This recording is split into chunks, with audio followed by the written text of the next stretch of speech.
Hello students, आज हम study करेंगे अम्ल क्षार एसिड एंड बेस।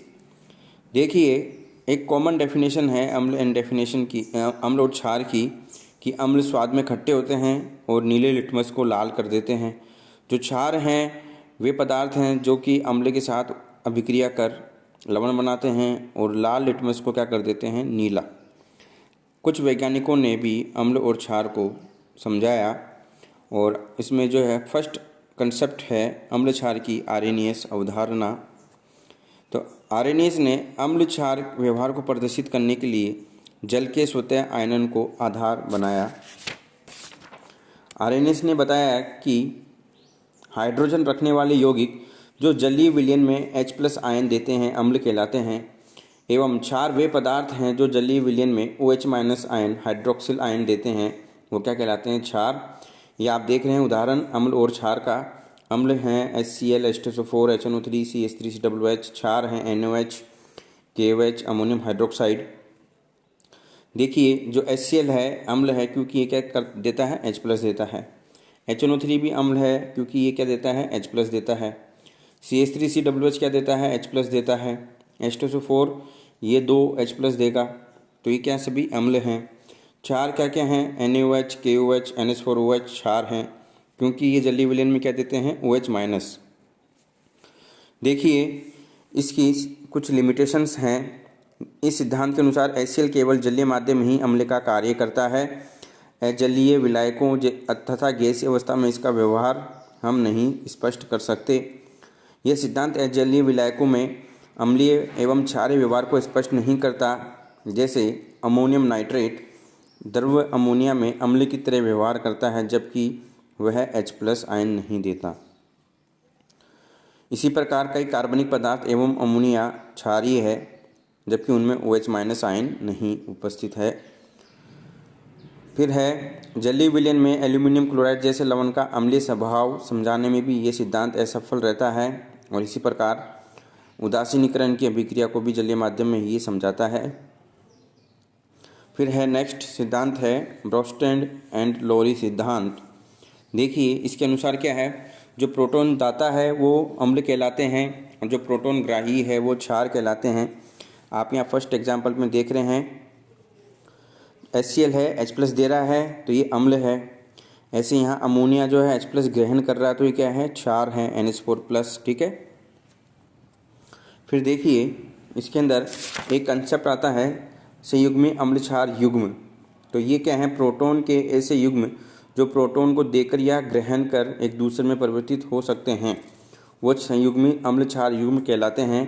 कहने का मतलब क्या है कि जो अम्ल है उसका जो संयुग्मी क्षार है या क्षार है उसका संयुग्मी अम्ल है, इन दोनों में सिर्फ किसका अंतर होता है, H+ का अंतर होता है। तो उपरोक्त अभिक्रिया में आप देख रहे हैं HCl अम्ल का संयुग्मी क्षार क्या है, Cl-, और H2O क्षार का संयुग्मी अम्ल क्या है, H3O+। ठीक है। इस अभिक्रिया में HCl एक प्रोटॉन जल के अणु को दे रहा है, यह एक अम्ल है तथा बचे हुए भाग Cl- की प्रवृत्ति होगी कि ये वापस प्रोटॉन ग्रहण करे, अतः यह क्षार की तरह व्यवहार करेगा। जबकि दूसरी ओर जल एक प्रोटॉन ग्रहण कर रहा है, अतः यह एक क्षार है। प्रोटॉन ग्रहण करने के बाद में H3O+ वापस Cl- को प्रोटॉन देकर HCl बना सकता है, अतः ये एक अम्ल की तरह व्यवहार करता है। फिर ये टेबल है संयुग्मी अम्ल क्षार युग्म की। देखिए आप यहाँ HNO3 क्या है, अम्ल है, H2O वाटर क्या है, क्षार है। तो HNO3 का संयुग्मी क्षार क्या होगा, NO3- और H2O का संयुग्मी अम्ल क्या होगा, H3O+। फिर जो है ब्रोस्टेड लोरी सिद्धांत की उपयोगिताएं क्या हैं। यह सिद्धांत पदार्थों को स्वयं के आधार पर अम्ल व क्षारों में विभाजित एवं परिभाषित करता है, न कि जलीय विलयन में उनके आयनों के आधार पर। तो जो आर्हेनियस सिद्धांत था वो जलीय विलयन की बात कर रहा था, तो अब यहाँ पे जलीय विलयन का जो कंडीशन है वो लुप्त हो जाता है। फिर है सेकंड पॉइंट है, इस सिद्धांत के अनुसार अम्लों व क्षारों के गुण विलायक पर निर्भर नहीं करते।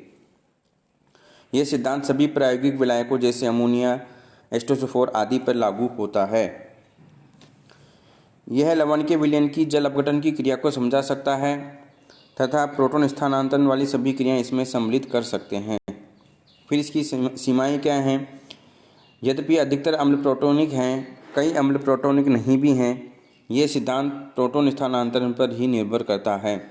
डेट मीन्स कुछ ऐसी रिएक्शन जिसमें प्रोटॉन का स्थानांतरण नहीं हो रहा, तो फिर आप वहाँ नहीं समझा सकते कि कौन सा अम्ल है कौन सा क्षार है। आप ये रिएक्शन देख रहे हैं, सल्फर डाइऑक्साइड के मध्य में रिएक्शन हो रही है, तो आप इस सिद्धांत के अनुसार नहीं बता सकते कि कौन अम्ल है कौन क्षार है। यह सिद्धांत अप्रोटोनिक विलायकों जैसे COCl2, SO2, N2O4, BrF3 पर लागू नहीं होता। ठीक है। उसके बाद में नेक्स्ट सिद्धांत है लुईस की अवधारणा। लुईस कहता है वे अणु, आयन अथवा मूलक जो एक इलेक्ट्रॉन युग्म ग्रहण कर उपसंयोजक बंध बनाते हैं अम्ल हैं, तथा वे पदार्थ जो एक उपसंयोजक बंध बनाने के लिए एक इलेक्ट्रॉन युग्म का त्याग करते हैं क्षार कहलाते हैं। डेट मीन्स इलेक्ट्रॉन युग्म दाता क्षार है, इलेक्ट्रॉन युग्म ग्राही क्या है, अम्ल है। तो आप यहाँ देख रहे हैं